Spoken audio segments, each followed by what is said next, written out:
Hello students. आज के lecture में you will learn very important to topics. First one is chiral centre. ये समझने के बाद ही आप ऑप्टिकल आइसोमेरिज्म को समझ पाएंगे। And the second relatively less important topic is stereo centre. तो मेन फोकस अपना रहेगा स्टूडेंट्स कायरल सेंटर के ऊपर, जिसका यूज लगातार ऑप्टिकल आइसोमेरिज्म की स्टडीज में आएगा। So let us start to learn the chiral centre and then we will move to stereo centre. आइए देखते हैं कायरल सेंटर जो होता है। इसी कायरल सेंटर को असिमेट्रिक कार्बन या असिमेट्रिक सेंटर भी बोलते हैं। क्यों बोलते हैं ये आइए जानते हैं। ये जो कायरल वर्ड है आपको देख के थोड़ा अजीब सा लग रहा होगा कि कायरल ना जाने क्या है। आइए इसकी थोड़ी हिस्ट्री जानते हैं। ये कायरल वर्ड जो आया है actually it is from a Greek word. ये जो ग्रीक वर्ड होता है ये होता है CHEIR। इस ग्रीक वर्ड का मीनिंग होता है हैंड, हाथ। अब हाथ का मतलब क्या है? तो स्टूडेंट्स अपने अपने हाथ को देखिए। जब आप अपने हाथ को देखेंगे तो फील करेंगे ये हाथ जो है इट इज अनसिमेट्रिकल, यानी इस हाथ को किसी भी प्लेन के क्रॉस इक्वल टुकड़ों में काटा नहीं जा सकता। So the hand is unsymmetrical. Hence chiral means हाथ की तरह, यानी अनसिमेट्रिकल। तो कायरल सेंटर का मतलब क्या हुआ? Unsymmetrical centre. Let us take an example, उससे आपको क्लियर होगा कि सेंटर कायरल क्या होता है। तो ये जो पर्टिकुलर पहला एग्जांपल आपके सामने, इस एग्जांपल में ये जो कार्बन एटम आपने देखा it is chiral centre.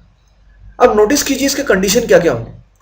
First condition of chiral centre is the atom must be sp3 hybridise. जिस एटम की हम बात करेंगे उसकी हाइब्रिडाइजेशन sp3 होनी चाहिए।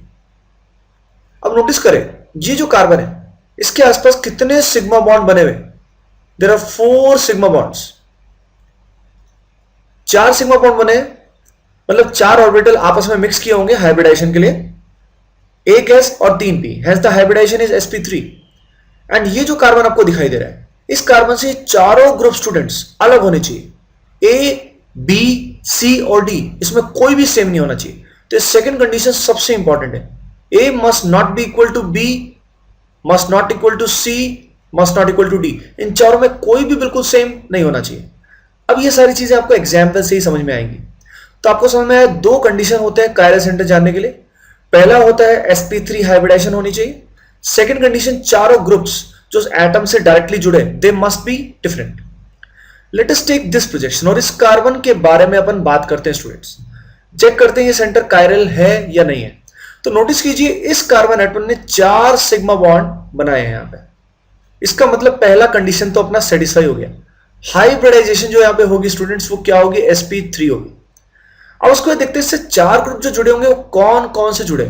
तो अब देखिए एक तो है फ्लोरीन, एक है क्लोरीन, एक है ब्रोमीन और एक जो है वो क्या है? आयोडीन। यानी चारों ग्रुप अलग है। Hence this centre is chiral. अब एक बात आपको ध्यान रखना है, ये जो सेंटर कायरल है इसको रिप्रेजेंट करने के लिए हम एक स्टार मार्क, लिटिल स्टार जो होता है, एस्टेरिस्क जो सिंबल होता है, इसका यूज करते हैं। तो whenever chiral centre is there, whenever asymmetric carbon is there, यहां पे एक लिटिल स्टार हम लगाते हैं। अब ये अगला कंपाउंड है। इस कंपाउंड में हमें कायरल सेंटर नोटिस करना है। अब एटम तो कई सारे हैं, कहां पे हम कायरल सेंटर को नोटिस करें? तो ऑब्वियसली जो इस तरह का इंटरसेक्शन पॉइंट होगा वहीं पे कायरल सेंटर हो सकता है। यहां तो हो नहीं सकता क्योंकि ऑलरेडी कितने हाइड्रोजन प्रेजेंट है? 2 हाइड्रोजन प्रेजेंट है। तो ये दोनों ग्रुप क्या हो गए? सेम। तो कायरल सेंटर की पॉसिबिलिटी यहां पे नहीं है। अब ये जो कार्बन आइटम आपने देखा इसको अपने को चेक करना है कि कायरल है कि नहीं। तो देखिए इसके आसपास सारे के सारे सिग्मा बॉन्ड है। कितने सिग्मा बॉन्ड है? 4। एक तो क्लोरीन के साथ, एक इधर कार्बन के साथ, एक राइट में कार्बन के साथ, और एक जो हिडन बॉन्ड है वेज में वो किसके साथ होगा? H के साथ होगा। अब इसमें मैंने एज्यूम किया कि आपको wedge and dash configuration, wedge and dash projection आपको आता है। अब देखिए चारों ग्रुप को नोटिस करते हैं। एक ग्रुप तो हुआ Cl, अगला ग्रुप हुआ H, और इधर पूरे ग्रुप को देखिए, सिर्फ इस एटम को नहीं पूरे ग्रुप को। ये ग्रुप क्या है? मिथाइल। और यहां पे स्टूडेंट्स ये पूरा ग्रुप जो है ये क्या है? इथाइल। ऑब्वियसली ये दोनों सेम नहीं है। अगर आप सिर्फ एक एटम को देखेंगे तो आपको लगेगा शायद ये सेम है, पर ये सेम नहीं है। तो एटम्स की बजाय हमें कहना चाहिए कि whole group must be different. Hence this centre will act as a chiral centre. Let us take this example. यहां पे नोटिस करते हैं कि ये सेंटर कायरल है कि नहीं। तो ये सेंटर कायरल कभी भी नहीं हो सकता। क्यों नहीं हो सकता? क्योंकि इस कार्बन के पास पाई बॉन्ड प्रेजेंट है। अगर यहां पाई बॉन्ड होगा स्टूडेंट्स, ऐसे केस में इसकी हाइब्रिडाइजेशन sp3 की बजाय क्या हो जाएगी? sp2। तो हेंस कायरलिटी ऐसे बॉन्ड के लिए वैलिड नहीं है। सिमिलरली अगर हम यहां पे ट्रिपल बॉन्ड लेते हैं तो ऐसे किसी भी कार्बन में कायरल होने के चांसेस बिल्कुल भी नहीं होंगे, क्योंकि आप समझ सकते हैं ऐसे केस में हाइब्रिडाइजेशन sp2 की बजाय sp हो जाएगी। इसी कार्बन को स्टूडेंट्स स्टीरियोजेनिक कार्बन भी बोलते हैं। It is also known as stereogenic carbon.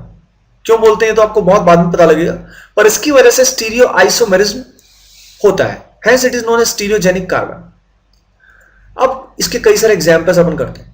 सबसे पहले एग्जांपल में आप खुद ही सोचिए किस कार्बन पे अपना फोकस होगा। We will focus on this carbon. अब नोटिस करते हैं इस कार्बन के आसपास कोई भी पाई बॉन्ड नहीं है, सारे के सारे सिग्मा बॉन्ड है, हेंस इसकी हाइब्रिडाइजेशन की अपने को टेंशन लेने की जरूरत नहीं है, ऑटोमेटिकली sp3 होगी। अगर आसपास सारे के सारे सिग्मा बॉन्ड है then hybridisation will be sp3। अब हम देखेंगे इसके 4 ग्रुप्स। तो नोटिस कीजिए, एक तो यहां क्लोरीन है जो वेज पोजीशन पे लाई कर रहा है, एक पीछे की तरफ छुपा हुआ है डैश में, ये कौन है? हाइड्रोजन है। ये 2 ग्रुप अलग अलग हुए। अब नोटिस कीजिए राइट साइड में ग्रुप आ रहा है। अब ये ग्रुप डायरेक्टली इंडिविजुअली आपको दिखाई नहीं देगा, ये राइट ग्रुप और लेफ्ट ग्रुप आपस में जुड़े हुए हैं, तो आप इसको एक रास्ते की तरह मानेंगे। एक रास्ता राइट की ओर जाता है और एक रास्ता लेफ्ट की ओर जाता है। सोचिए आप इस रास्ते पे चल रहे हैं, एक पार्क की तरह इसको इमेजिन कीजिए। अगर इस पार्क में आप राइट साइड मूव करेंगे तो आपको यहां पाई बॉन्ड दिखाई देगा, और लेफ्ट साइड मूव करेंगे तो यहां कोई पाई बॉन्ड नहीं होगा। हम मानते हैं कार्बन एटम पहले भी आ रहा है, राइट में भी आ रहा है, लेफ्ट में भी आ रहा है, पर रास्ते में कोई ना कोई डिफरेंस तो हुआ। तो यहाँ पे ग्रुप की बजाय हमें बोलना चाहिए कि यहाँ पे जो पाथवे है, जो रास्ता है, that must be different, pathway must be different. तो ये सेंटर भी क्या हुआ? कायरल हुआ। Let us take this example. Obviously आप फोकस करेंगे इस कार्बन पे एंड इस कार्बन पे। अगेन कोई पाई बॉन्ड इसके आसपास नहीं है, तो हाइब्रिडाइजेशन sp3 होगी, तो उसकी टेंशन हमें नहीं लेनी है। अब 4 ग्रुप नोटिस करने हैं, तो एक यहां पे क्लोरीन होगा, एक यहां पे डैश में हाइड्रोजन होगा। राइट वाले रास्ते में स्टूडेंट्स देखिए पाई बॉन्ड आ रहा है, लेफ्ट वाले में पाई बॉन्ड नहीं आ रहा है, तो ये सेंटर क्या होगा? कायरल। अब देखिए ये नीचे वाला जो कार्बन है, ये भी similarly it will also be chiral. अब ये एग्जाम्पल बहुत अच्छा है। Next example is very important और इसमें आपको बहुत ध्यान से सोचना पड़ेगा। लेट अस से इस कार्बन की बात अपन करते हैं कि ये कायरल होगा कि नहीं। अब इसमें देखिए, इसमें चारों ग्रुप आपको क्लियरली दिखाई नहीं दे रहे। एक ग्रुप लेफ्ट साइड में आ रहा है, एक पाथवे की तरह है, एक ग्रुप राइट साइड में आ रहा है और एक नीचे की तरफ आ रहा है, और एक यहां पे हाइड्रोजन हिडन होगा। अब ये चारों ग्रुप अलग है, चारों पाथवे अलग है। कैसे? ये समझते हैं। अगर आप राइट साइड में जाते हैं तो नोटिस कीजिए थोड़ी देर के बाद यहां क्लोरीन आ जाएगा, लेकिन क्या हम लेफ्ट में जाएंगे तो भी हमें इस पॉइंट पे क्लोरीन दिखाई देगा? शायद नहीं।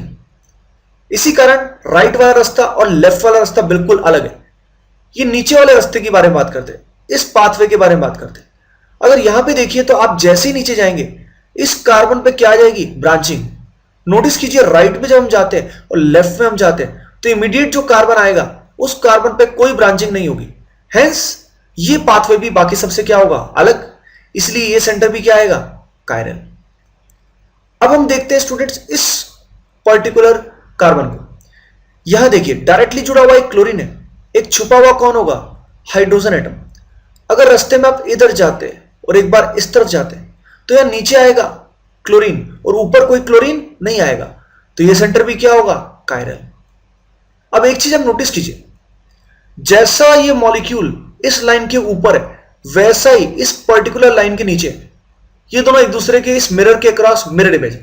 तो अगर ऊपर वाले दोनों सेंटर कायरल हुए तो स्टूडेंट्स ये नीचे वाले भी कायरल होंगे। तो इस कंपाउंड में टोटल कायरल सेंटर कितने हुए? 4 कायरल सेंटर आर प्रेजेंट। अब चलते हैं इससे आगे। इसमें हमें इस नाइट्रोजन के बारे में चेक करना है कि ये सेंटर कायरल है या नहीं है। तो अभी तक आपने देखा सिर्फ कार्बन सेंटर ही कायरल था। मेजॉरिटी कंपाउंड्स दुनिया में कार्बन कंटेनिंग होते हैं, इसलिए वही कायरल सेंटर होता है।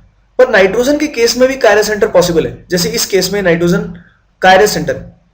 नोटिस कीजिए इसकी हाइब्रिडाइजेशन एज वेल एज चारों ग्रुप डिफरेंट है। ये मिथाइल है, ये इथाइल है और ये आइसोप्रोपाइल है, तो ये सेंटर क्या हुआ? कायरल। तो पॉजिटिव चार्ज होने से इसकी कायरलिटी पे कोई असर नहीं पड़ेगा। अगला एग्जांपल देखते हैं स्टूडेंट्स। इसमें हमने लिया सल्फर। सल्फर के बारे में देखते हैं। यहां सिग्मा बॉन्ड, यहां भी एक सिग्मा बॉन्ड, यहां सिग्मा बॉन्ड और एक lone pair. Total lone pair plus sigma bond students कितने हो जाएंगे इसमें? 4। जिस बेसिस के इसकी हाइब्रिडाइजेशन होगी sp3। अब इसके चारों ग्रुप को देखते हैं।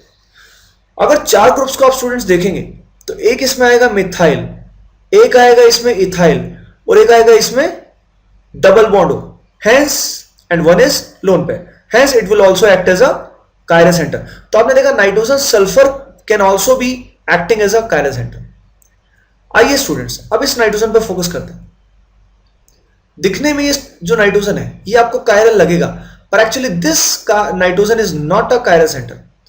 द रीजन इज इस नाइट्रोजन के आसपास चार ग्रुप आपको डिफरेंट दिखेंगे, पर point is that this lone pair will undergo resonance with this pi bond. इस पाई बॉन्ड के साथ इस लोन पेयर का क्या होगा, resonance.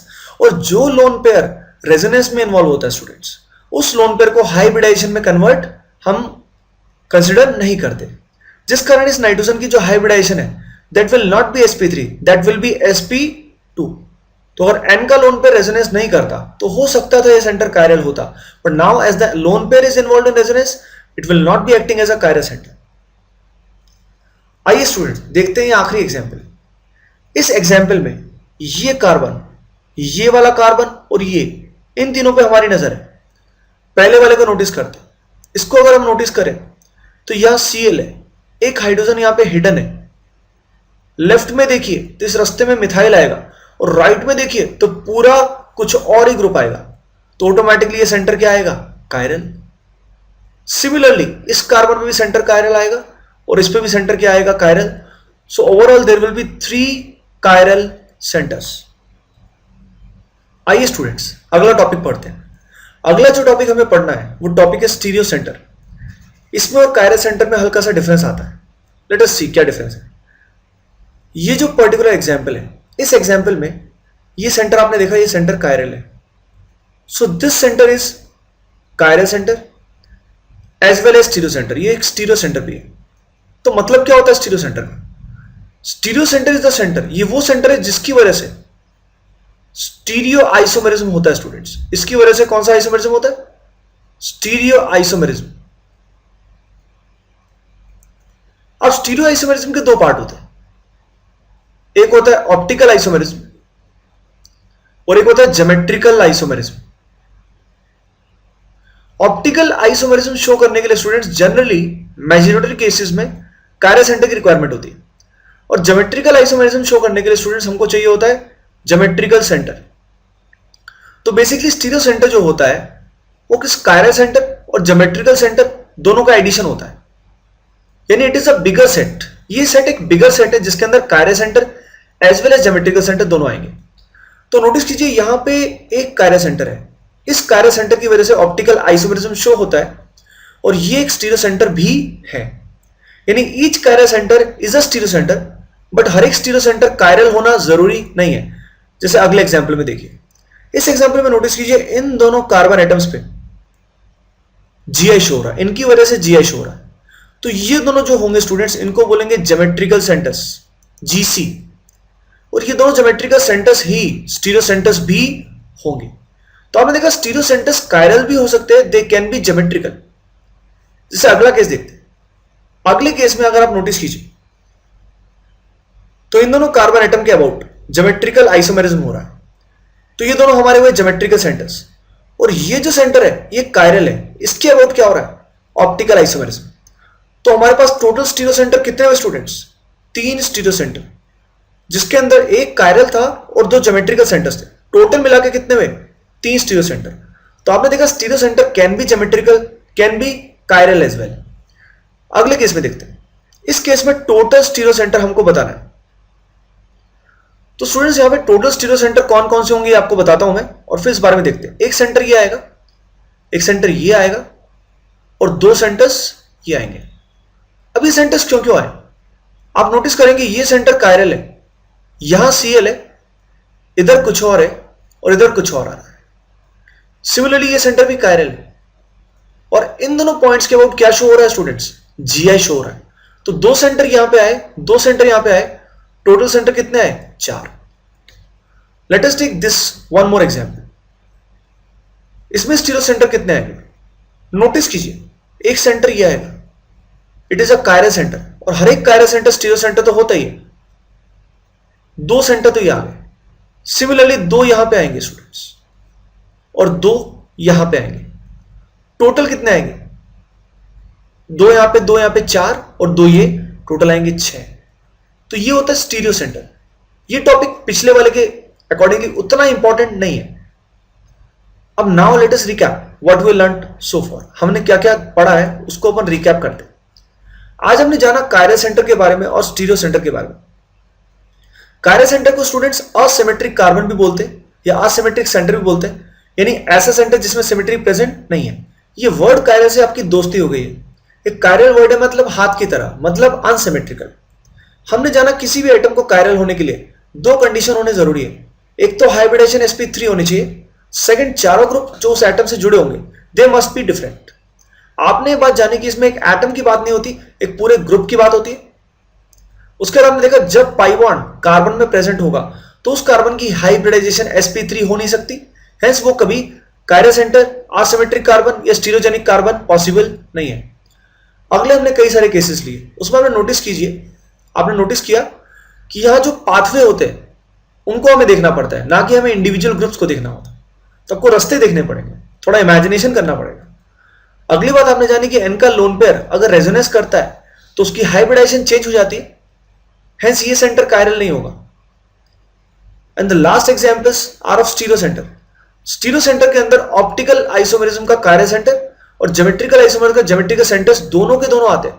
So it is a bigger set, ये एक बड़ा सेट है। और इस बड़े सेट के अंदर क्या क्या आ रहा है स्टूडेंट्स, इसके अंदर दोनों चीजें आ रही है, कायरल सेंटर भी आ रहा है, ज्योमेट्रिकल सेंटर भी आ रहा है, दोनों के दोनों आ रहे हैं। And please like and subscribe. Thank you.